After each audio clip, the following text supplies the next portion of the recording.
آج ہم پڑھنے لگے ہیں حدیث نمبر 14، اور یہ اخلاق کے حوالے سے ہے کہ انسان کا جو اخلاق ہے وہی اسے بلندیوں پر لے جاتا ہے۔ قال رسول اللہ صلی اللہ علیہ وسلم، نبی صلی اللہ علیہ وسلم نے فرمایا، ان اسقل شیء یوضع فی میزان مؤمن یوم القیامہ، قیامت کے دن سب سے بھاری چیز جو مومن کے میزان میں رکھی جائے گی وہ اس کا کیا ہوگا؟ حسن خلق و حسن، وہ اس کا اچھا اخلاق ہوگا۔ وَإِنَّ اللَّهَ، اور بے شک اللہ، یبغض الفاحش البذیء، اللہ بری باتوں کو اور بے حیائی اور بدگو باتوں کو ناپسند فرماتا ہے۔ گویا کہ یہاں پہ آپ نے اخلاق کے حوالے سے بحث کرنی ہے کہ مومن کے اخلاق میں حسن خلق ہونا چاہیے، نہ کہ جو ہے وہ بد زبانی ہو۔ اس کے اندر آپ یہ والے شعر ایڈ کر سکتے ہیں، یہ دیکھیں چاروں شعر اس میں آ جائیں گے۔ غلامی میں بلکہ دوسرا بھی آ سکتا ہے، دوسرا کر لیں۔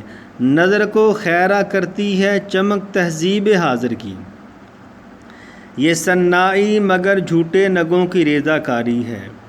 پھر یقین محکم عمل پیہم محبت فاتح عالم، یہ محبت فاتح عالم جو ہے، جہاد زندگانی میں ہے یہ مردوں کی شمشیریں۔ پھر تیسرا شعر آ جائے گا آخری، سبق پھر پڑھ صداقت کا، عدالت کا، شجاعت کا، لیا جائے گا تجھ سے کام دنیا کی امامت کا۔ اور مومن کا جو اخلاق ہے وہ کیسا ہونا چاہیے؟ جیسا کہ آپ کو اکثر یہ میں شعر لکھواتا ہوں، ہر لحظہ ہے مومن کی نئی شان نئی آن، گفتار میں کردار میں اللہ کی برہان، اسی طرح آخر تک۔ تو آپ نے اچھے اخلاق وہ ہوتے ہیں جن کو لوگ پسند کرتے ہیں، اور برے اخلاق وہ ہوتے ہیں جن کو لوگ ناپسند کرتے ہیں۔ مثلا سچ بولنا ہر کوئی پسند کرتا ہے، ٹھیک ہے، اور جھوٹ بولنا جو ہے اس کو کوئی بھی پسند نہیں کرتا۔ نبی علیہ السلام کے بارے میں آتا ہے، ان اکمل المؤمنین ایمانا احسنهم خلقا، بے شک جو ہے مومن وہ ہے جس کا اخلاق اچھا ہے، ٹھیک ہے۔